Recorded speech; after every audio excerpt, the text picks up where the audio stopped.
Welcome back to Marketing Smarketing, a podcast where we take the messy, magical world of marketing and help make sense of it and make it work for us. So my name is Buonocore. I'm Nathan Wan. And we're excited to guide you through this journey. We're just going to dive right into it today. What we did last episode was talked about what does it look like to take your MQL, your marketing qualified leads, and turning them into SQLs, sales qualified leads. Really detailed acronyms there to break that down. But we talked through that process, the handoff process, and we even dove into a little bit of the discovery process and how to actually create a tailored demo. So actually, if you didn't get to catch up and watch episode 11 yet, why don't you hit pause on this, go watch that or listen to that, and then you dive into this, because this episode is really going to build on top of that. And episode 11 is the foundation for what we're going to be talking about. And we're actually going to do something a little bit different than we've done. We actually have our first ever guest on Marketing Smarketing. So super special. Got to hype this man up a lot. Good friend of ours, great coworker. Let me introduce Mike Duberstein. Hey, Mike, welcome to the show, dude. Thanks for the introduction. It's nice to get a little bit of an ego boost. It's a good way to spend a Monday morning. It's exactly what you need, right? Absolutely. I need it. I need the validation. That's why I had to come here. Should have had the fanfare ready, though. Yeah, where's the effects? Where's the cheers? Come on. That's kind of perfect. Fireworks and everything. Well, we know you, but our listeners don't know you yet. Mike, why don't you share a little bit about yourself, what your role is within our sister company, Presales Leader, and kind of your involvement in sales, marketing? What are you involved in? Yeah, man, what am I not involved in? It's crazy. But yeah, Mike Duberstein, I'm head of sales and marketing at Presales Leader, and I'm also a solutions engineer. So I do everything from demos of products that we sell, discoveries to support those demos, all the way to actually engaging in marketing efforts and sales for our company to bring new customers to do those demos and sales for. So I wear a ton of different hats, had a very winding and unconventional path to get to where I'm at. And doing a lot of learning as I go, kind of making it up as I go in a lot of cases. That is probably the case for most of us listening in on this show. But that's, I think, what makes you such a great guest and expert to talk into this is you live in both of those worlds, the marketing side and the sales, pre-sales side, for our clients as well as for our companies internally. So there's many places we could start this conversation. But kind of where we started last episode was talking about marketing qualified leads and turning them into sales qualified leads, and kind of where that handoff is for this from the marketing team to the sales team. From the sales side of it, where do you guys even prefer to receive those? Is there some venting that should happen before that? Where's your preferred place to receive a lead, and what does that look like? Yeah, I think for me, MQL means this is a person that generally has some type of interest that we think is within the ICP of what is going to make a happy client for us if they do end up buying. And then SQL would be, all right, we've made contact. We know that they have a reasonable, they're qualified really to go through an evaluation process in a reasonable timeline. We know that they actually have the budget for this initiative now, and we're talking to the right people. So I think MQL is more kind of profile and general. This is warm, and the introduction is not going to be awkward and cold and why are you calling me or emailing me? And it's likely to be replied to. But MQL doesn't mean that they've gone through the full qualification process, because we don't want to annoy people by asking them the same questions over and over again. So I think generally speaking, do we have the contact information that is of someone that we're going to kind of run through this process with? Are they teed up and going to be warm enough to respond to the outreach? Do I have the context for why I'm reaching out to them to set up something? And generally speaking, do they fit within the profile of someone that would want to talk to me, and would have like use for my software or services? That's kind of how I think about the Mm, differentiation between the two. I don't know what is, yeah. does that like with how you guys have thought about it, or am I like way out in left field? No, absolutely. I think there's some SDR work, even kind of that helps transition those from an MQL to SQL. That kind of you're talking about that early vetting stage. Do they fit in Yeah. our ICP? Yeah, is there budget there, depending on what the solution, the software is you're selling and such. So, um, where your role is as a solution engineer, SE, um, you don't really touch it then till it's really in that SQL side. Would you say that's kind of true there? Well, totally. Although it really depends because, like, with Presales Leader, with us doing fractional SC work for a bunch of different partners, yes, we're definitely more downstream. This is qualified. We're talking to the right people. We talk about BANT all the time, right? Budget, Mm, authority, need, timeline. If we don't have those things, we really shouldn't be involved, or it's a waste of our clients' time, and we don't want to waste their time. But I've also worked directly for some resellers and for software companies where it's a much leaner team. And so, mm, as the person that's going to end up doing the demo, I'm also the sales rep that is qualifying them. And as the sales rep, I'm also the SDR or BDR that's supposed to be mhm, qualifying them. Heck, I've done it where I'm also the one that's kind of creating the marketing content and you're responsible for the full cycle there. So, it really depends on the personnel that you have. If you do have an SDR, you're exactly right, Sal. That's really where mm, they get involved, is making that transition from MQL to SQL. But if you don't have the SDR, and many folks don't, then that's the sales rep's responsibility mm. to sort of get in and make that transition from MQL to SQL. Gotcha. No, that's great. We didn't necessarily dive into the SDR side of stuff on our last episode, um, but that I think that's great because then once it's a what because I feel like that's a pretty standard process. Like, do they fit our ICP? Yes or no. It's kind of a simple thing, and if it's a yes, like it's time to move a little bit deeper and have some more serious conversations. We talked about that kind of the next phase of that being the discovery process. Um, what does that look like for you? What would a typical discovery? I guess probably what's the context you're typically in a selling process? ERP land. Can you give us some little context to that, and then what the discovery process for ERP kind of looks like? Yeah, yeah, and it's a good call out because depending on who listens to this, if you're not in an ERP environment, you might be working with something that is a little bit of a quicker sales cycle where discovery isn't as heavily needed as a separate meeting, right? But so you might have something where discovery is some questions that you ask at the beginning of the meeting where you show the product, or you intersperse throughout the meeting where you're showing the product, because you do want to. You don't want to just follow a rigid process just to follow it. You want to make sure that you're respecting your prospects' time and valuing their time. But you got to juxtapose that with making sure that you're prepared to show them the things that they need to see as well in order to make a decision.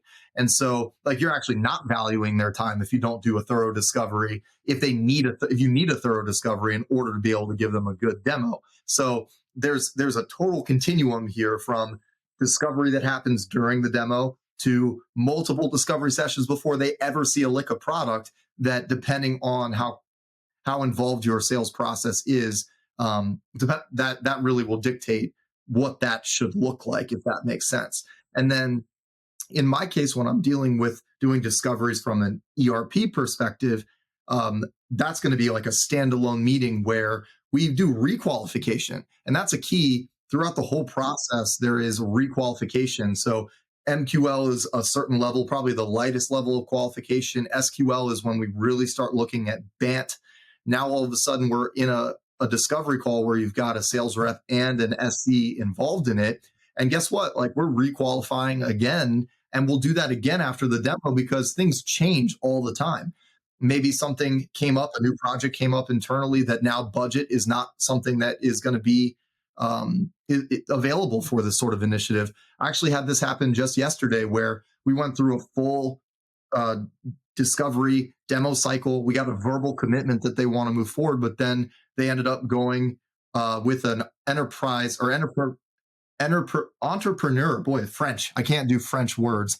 Entrepreneurial operating system, or EOS. And so they're dedicating their next year to really being involved in that process, which is a legitimate thing. But now we're not going to be considered until the early part of next year because of another initiative that they're in. So because all of these things can change, it's really critical to continue to rebant your prospects throughout the entire cycle.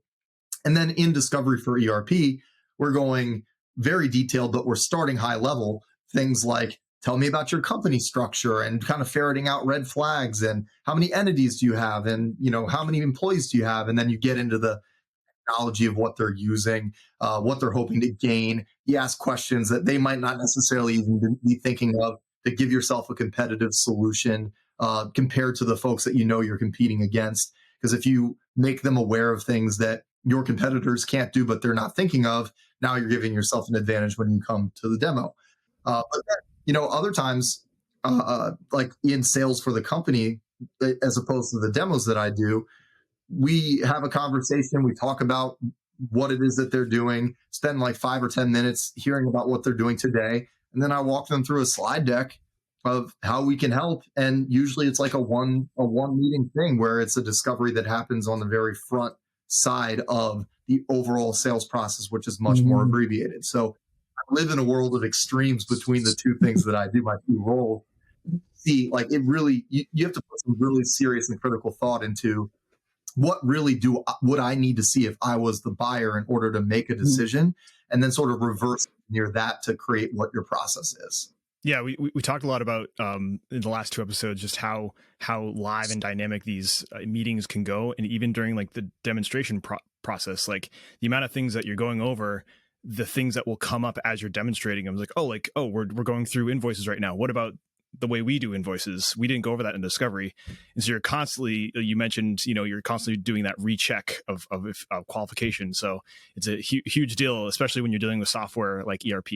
Yeah, totally. And I think listening to respond is where people go wrong oftentimes, right? It's not, oh, let me just hear what you're saying, and just so I can pick out the part of my script that is going to rebut the thing that they're saying. But I think of it almost as like having the dignity to respect the person on the opposite side of the table or screen of you, to really be curious genuinely of what they're saying and what they're getting at. So you listen to understand first.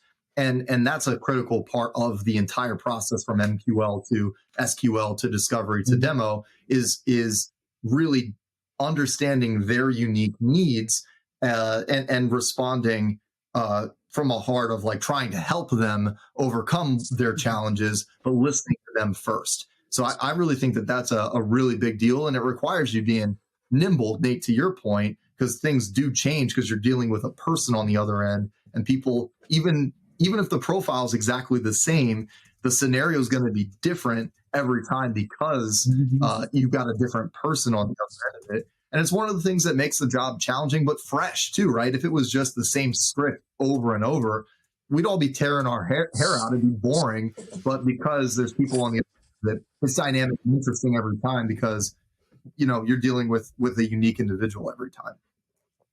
No, that's huge. I think we all can that listening piece that you're talking about. I think we all can relate. Like, even if it's not even been a part of a sales cycle that someone was selling us to, like, I'm sure we've all had a conversation with someone where they were clearly just listening to figure out something to push back on or fight. Like they weren't actually taking it in and then trying to give something back of full value there. That's huge. So we kind of got into a little bit of the pre-demo side. So you're in that discovery, kind of figuring out the specifics of how the software. So again, you're on both ends, selling software, but also services. So what maybe demo is that applicable in services and software? Is that like, would we use that same terminology? Like, hey, I'm selling a service. Well, Let me demo a service for you. What would that look like? Obviously, software demo is a big deal. yeah, yeah. The demoing a service. I mean, I think it's funny because sometimes people will ask for that. They'll say, "Well, can we see your service in action?" And I'm like, "Well, no, no, like that. Someone else is paying us for that. That's their proprietary. Like they paid for it, so no."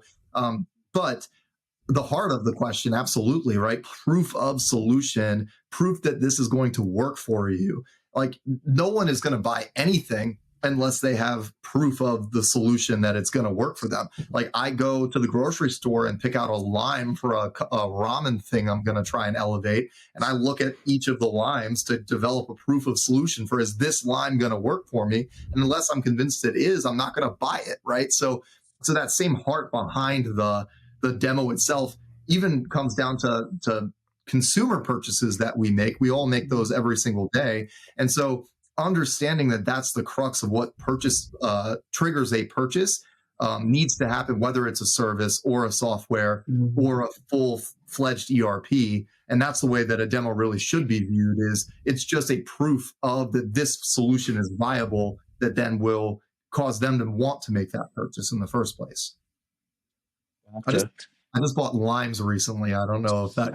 I was gonna say, and you started talking about ramen, and we're recording, and it's getting close to dinner time, and that's just making me hungry. So tailoring a demo to the specific needs. The past two episodes we talked about pain. We called it pain points.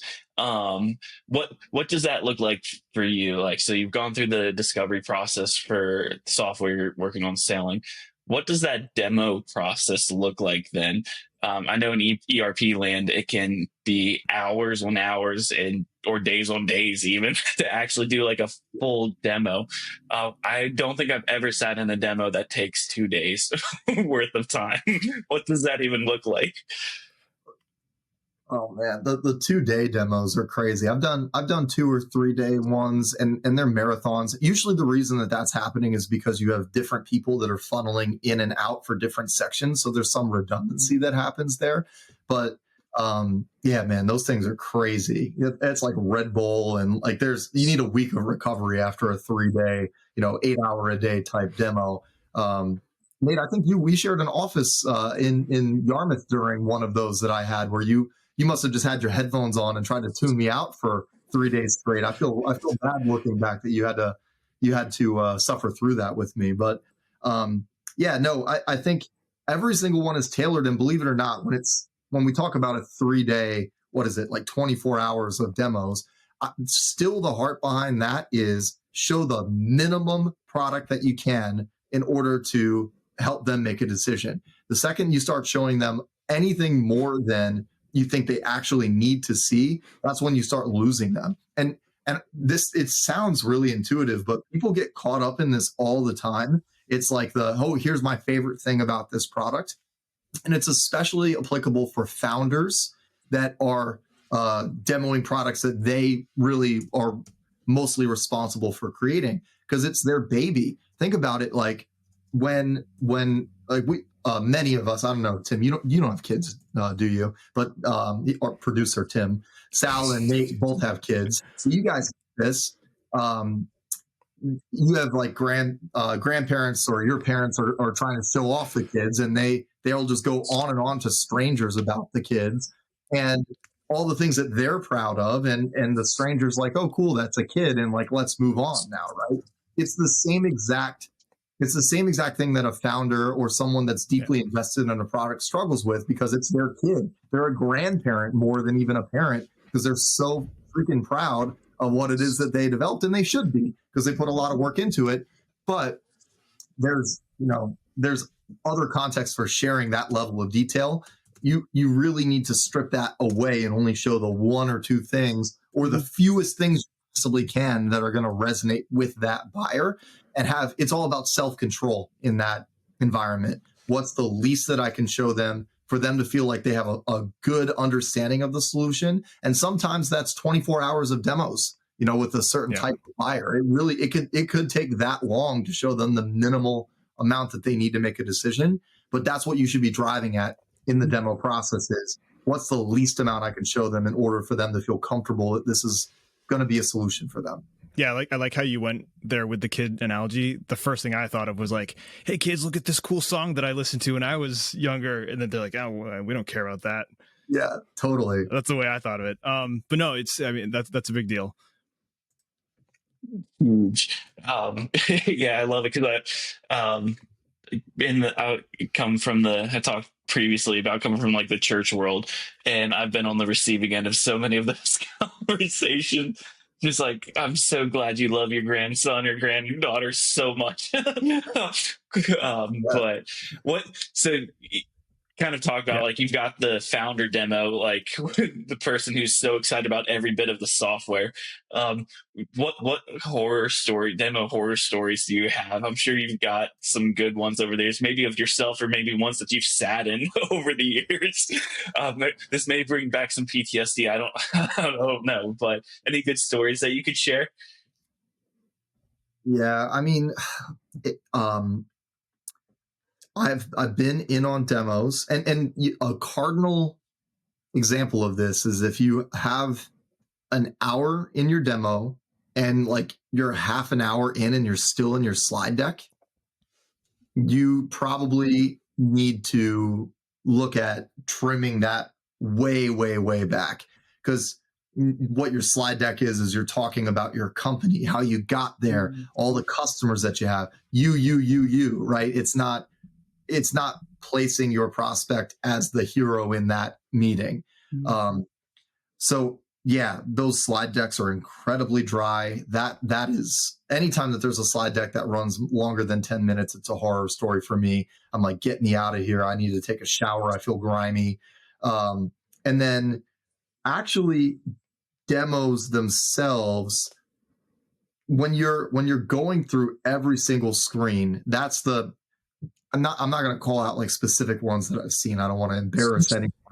Start dropping names. Yeah, I was gonna say we have some footage from this from 2 years ago. I might drop some in about what was said there. I remember Nate again, like going through one with you where like the person ended up showing like source code to the prospects during an overview demo of, and I'm like, to people who don't know anything about code. No, like to people that like my mom, I talk about my mom sometimes as like she's the least tech savvy person I know, and anyone in their 30s probably has a parent that's similar to this.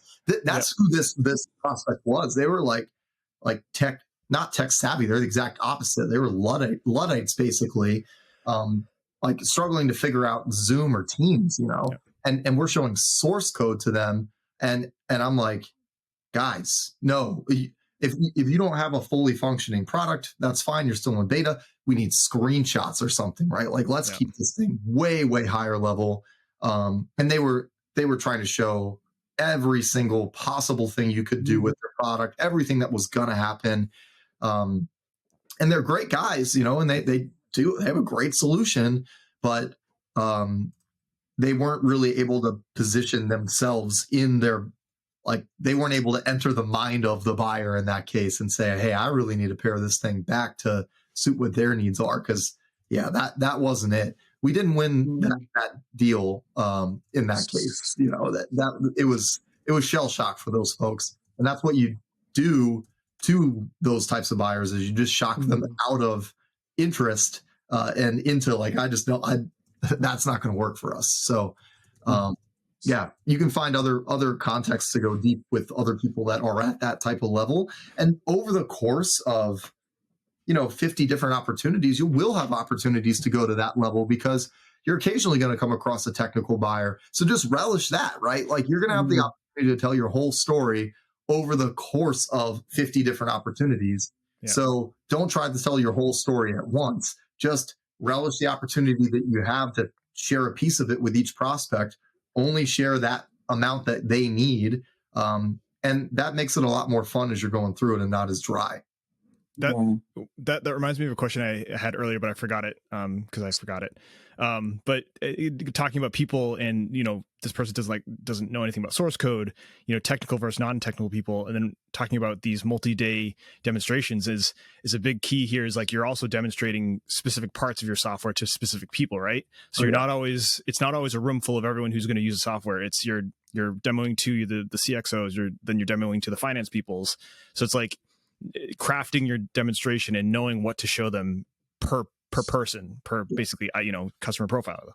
Yeah, you got to know your audience. I mean, you do all this work on the marketing side to identify the company profile, but then you've got to sort of go in, because you're not necessarily going to get discovery time with everyone that's going to be in the demo. I know that's kind of the old school approach, is like let's talk to everyone that's going to be there for the demo, but that mindset came from an in-person environment where you're sort of pounding the pavement around your local, wherever you live, and you're able to drop in multiple different times and spend that face time. And sure, that's great. Like, I kind of get romantic about those days because I think that's great, and from a relational perspective, it's fun.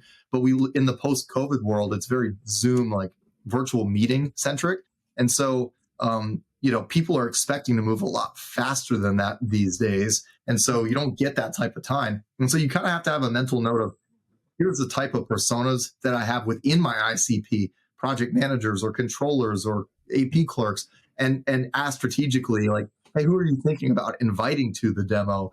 And then, have in mind what those roles typically care about. And also, ask straight up. I like to ask on a scale of, don't even like to use a calculator because it's too technical, all the way up to writing source code.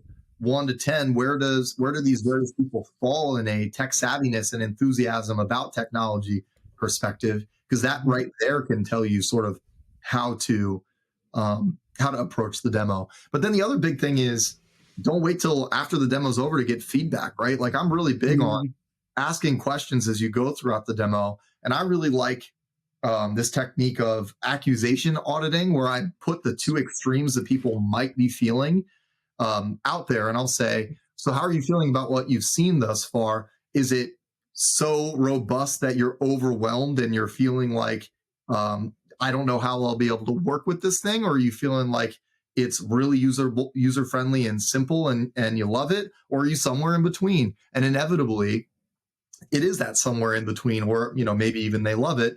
But if they're struggling, that'll kind of come out, and now you can start sort of figuring out, listening to understand instead of just to respond, how to position mid demo to make it a softer landing for the folks that are struggling. So you don't want to wait until, like, it's not your opportunity to have the floor for 2 hours or 24 hours, depending on what the engagement looks like, right?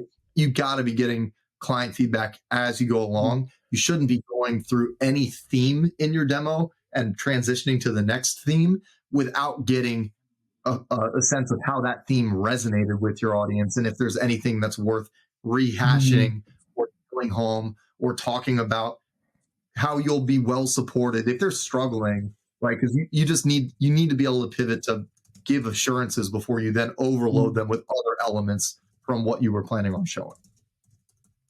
I like that. I want to dive into the post demo. Like, what does it actually like? What are some of the steps to actually get someone to signature?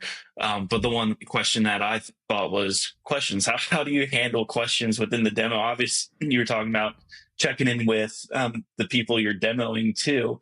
But how do you handle questions as they come up? Like, Nate and I had some good ideas about it in our last episode, but like, you're the expert here. Like, someone's popping questions off. Well, how do you handle that mid demo? Yeah. So, I mean, questions, we could do a whole podcast on just handling questions in general, because it's a huge topic. But um, I am a big fan of them. I encourage them. I actually will ask questions to them to get them to ask questions to me if I'm not getting questions, because the last thing I want to do is just listen to the sound of my own voice for 2 hours. And I know that's not what they want either.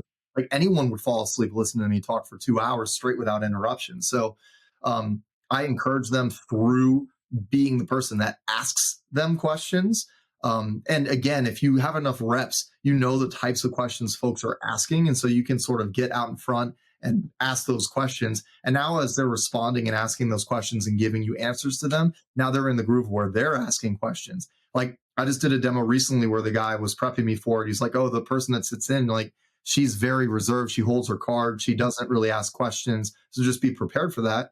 But I started asking her questions, and it was just like any other demo. Like, she was very conversational the whole time. So the key is sort of opening the folks up to, hey, this is a casual environment. Ask questions. We want to show you things that are relevant to you. We don't want to go down a rabbit hole of things that I care about. So let's make sure, like, feel free to ask questions as we go along. Don't save your questions till the end. But then when you invite those questions, you're going to get two categories of them. One you know the answer to, and the others that you don't know the answers to. So when you know the answers to them, it's almost like there's this whole flow chart of, if yes, do this, if no, do that. Because if you know the answer, it doesn't mean that you should go show them the answer, because what if you're going to cover that later on in the demo? What if like it's someone that's not a decision maker and it's going to throw you off and you've got a tight timeline? Like, sometimes it might make sense to say, oh, let's do a follow-up demo, just me and you, to walk you through some of those things. Or it makes sense to pivot and show them that thing immediately and throw your whole agenda out to the wind. So there's a lot of soft skill of just reading the room and knowing what's appropriate, even if you know the question.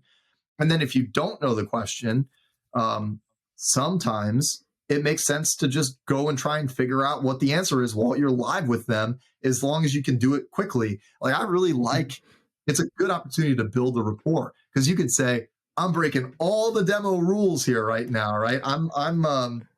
You're never supposed to do this, but we're going on a grand adventure together, right?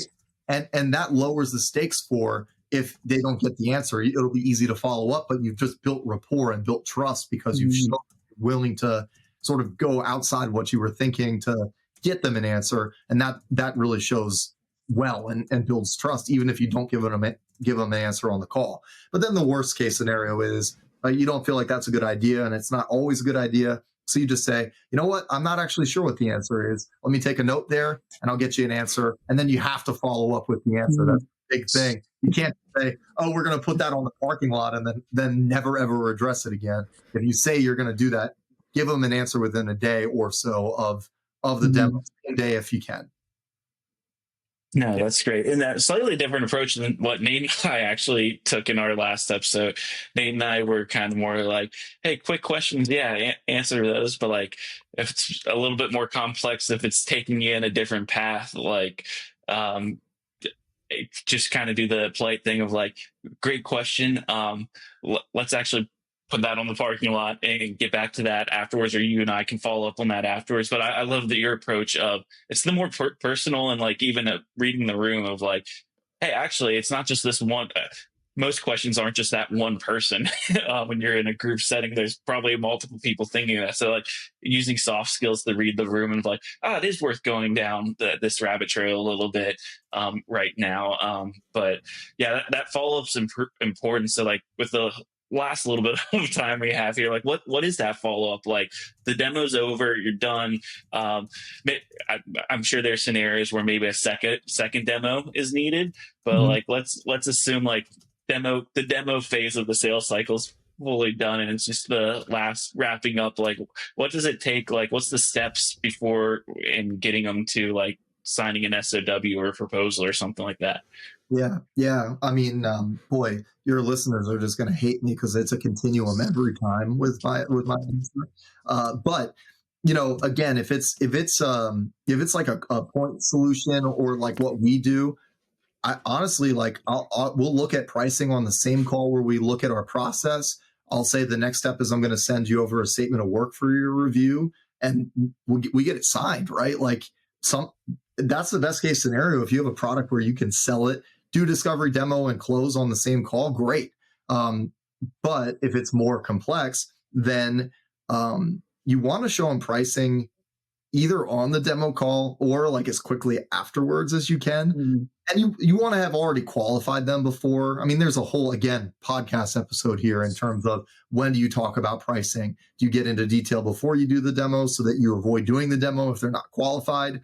Do you show it at the end of the demo? Do you show it later on? And again, it's sort of a read the room, what's going to resonate best. But if it went well, you want to show them the pricing in the wake of the excitement of the product that you've shown them. And then, I like using, some folks they like the Chris Voss, don't split the difference, don't ever discount type thing. I don't know. I like discounting. I like it because if I was a customer, I'd want a discount. I also like it because it's a lever that I can use to say, hey, the discount's going to expire if you don't sign by this date. And so you can use it as a lever to actually get it to close on a certain date. But I also think with enterprise level companies, when you have a lot of folks that are involved in the demo, there's a really gutsy technique called multi-threading, where you call everyone that sat in on the demo and get their personal take. If you're especially an AE that's working with an SE and you've got the time for that, that's really I think part of your role that goes unnoticed and undone oftentimes, where everyone that sat in, you try and get their contact information, call them, get their take. You uncover a ton of really good stuff there. You might get a couple internal champions that are going to really be rooting for you. You'll find out for sure, 12 people sat in, 7 people liked it, but 1 person didn't, and the rest liked the other product. You'll get the lay of the land there. And the key to closing is having transparency into what people are thinking.